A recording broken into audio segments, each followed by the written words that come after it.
جملات روزمره فرانسوی. چند جمله کوتاه و کاربردی. بخش 4. به من بده. donne-moi.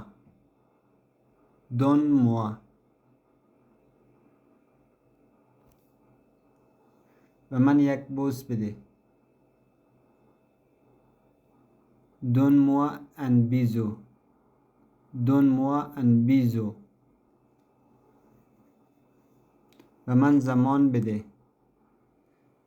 donne-moi du temps.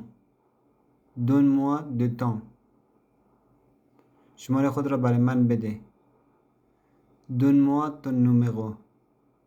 donne-moi ton numéro. به من فرصت بده. donne-moi une chance. donne-moi une chance.